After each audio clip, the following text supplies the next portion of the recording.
Originally for this speech, I had the intention of asking a question relevant to the topic as an opener. However, because I'm now in the situation where I am recording the speech as opposed to giving in front of a class, say, I thought of a slightly different alternative to that.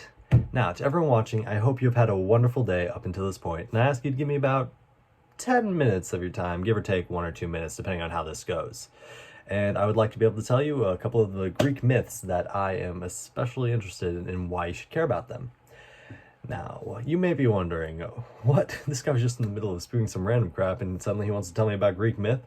And to that I say that is a completely reasonable question, and give me a couple minutes and I will give a bit of preface to tell you why you should care about this. In a short bit, I'm going to tell you about the 3 myths of Persephone, the Odyssey, and Hercules, in that particular order. The story of Persephone will be an example of how the Greeks and other ancient human stories use these stories as a way of explaining natural phenomena that they didn't really understand at the time. And then following that, the Odyssey will be an example of how some of these myths were simply just very interesting stories.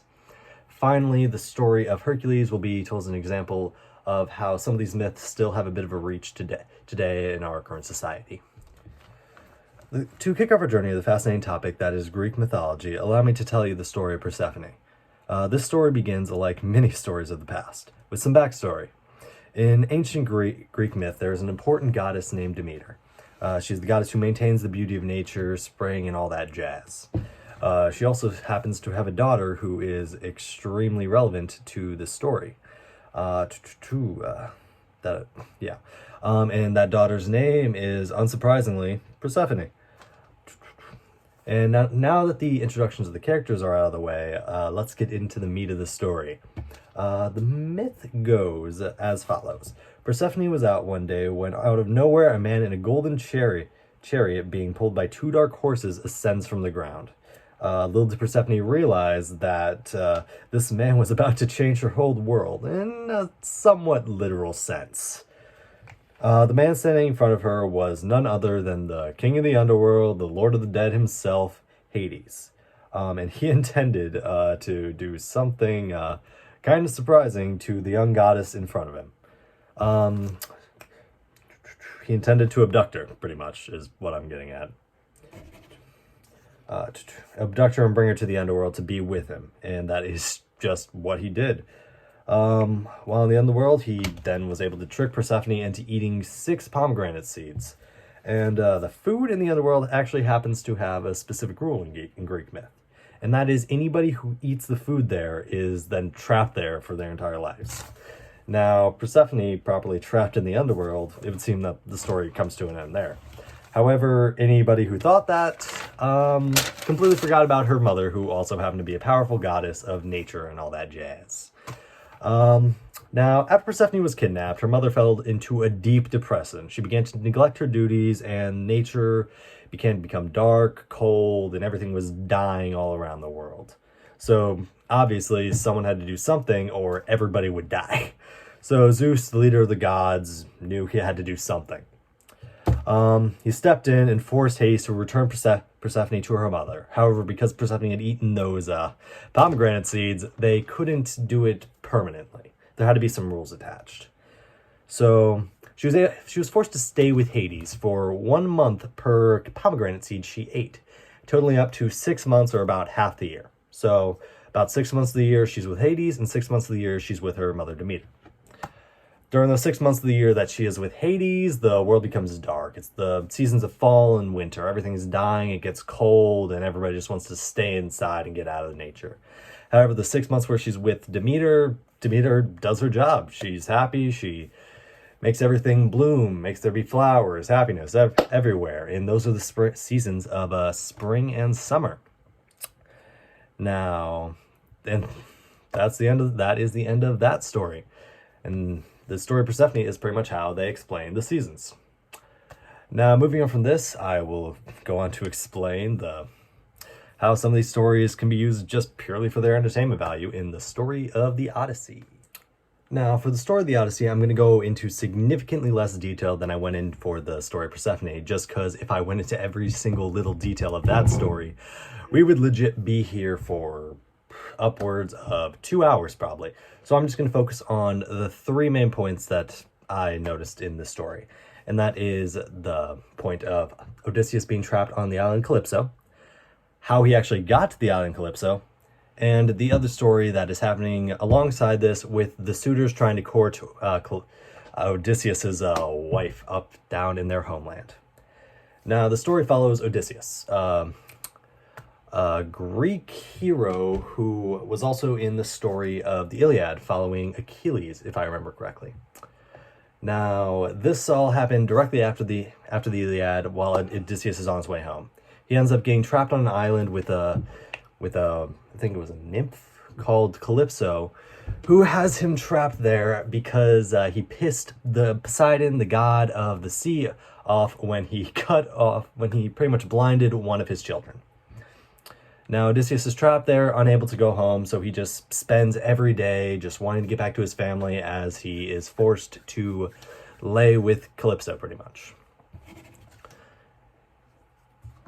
Now, how exactly did he get trapped on that island? Now, that's a bit of an interesting story.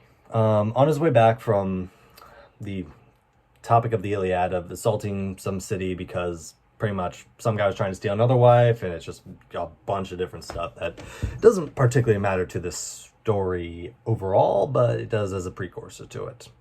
On his way back, he got trapped. He had trouble going through a various number of islands until finally he ended up on an island with a Cyclops and a bunch of sheep. And in order to escape this island, he ended up having to blind the Cyclops, who turned out to be Poseidon's son. So Poseidon just decided, you know what, you blind my son, I'm going to trap you on an island with a nymph, so you can never see your family again. However, he does eventually get to see his family again when he is allowed to leave the island from the intervention of Zeus, I do believe it was. Now, after being allowed to leave, he is able to go home, and he finally makes it back to his island. However, his wife is being courted by a significant number of suitors who want to marry her. So he doesn't just initially go in there and just tell them all to go away, don't bother my wife.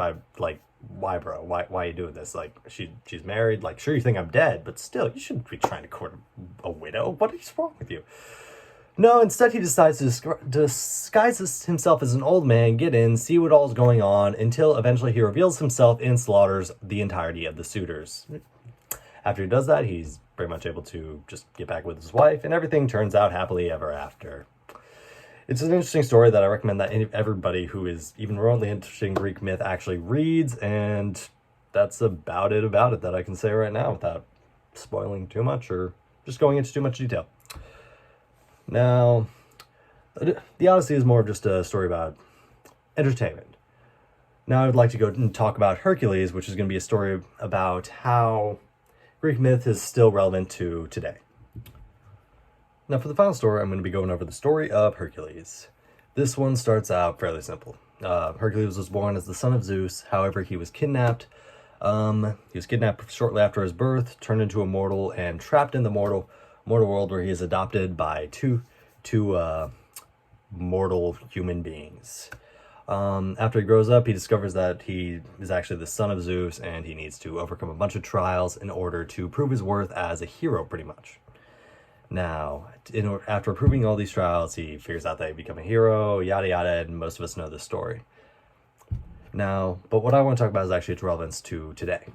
And that would be the Disney remake of Hercules, which I'm sure many people have watched while growing up, myself included. It is actually one of my favorite movies ever. It takes the original myth, puts it in the more family-friendly way, because in the original myth there was a lot of bloodshed. I mean, Hercules literally wears the pelt of a lion that he kills with his bare hands for the entirety of his life afterwards. So yeah. And adds in some themes that are more relevant to today, like making Hercules be pretty much a narcissistic sports star after he becomes famous from murdering all these monsters, and then eventually realizing, oh wait, I have to be humble if I want to be a hero. And it just is one of the better Disney movies, in my opinion, which we don't have to agree with all of you. You guys don't have to agree with me. I don't have to agree with you. So just leave it at that. And it was inspired by Greek myth. as there were many other stories inspired by Greek myth that are still relevant to this day. Like the Odyssey, which I had spoken before, it is typically a required reading, or at least it was where I went to high school and where I was introduced to it. And there's still many more that are just like that, that I think that many people should read, watch, just do anything about, because they're all very interesting stories. And that's about all I have to say on Hercules. The myths of ancient Greece are some of the most, if not the most interesting stories to ever be told. The story of Persephone telling us how the four seasons came to be, the story of Odysseus, a man who had to go through many difficulties just to get back to his family and back in his place in his homeland, and the story of Hercules telling us of a young man just doing his best in order to pretty much impress his father and get back to his place in life. Now, these stories are without a doubt some of the most interesting there are out there, and though it might feel a bit sudden, thank you for watching and have a wonderful day.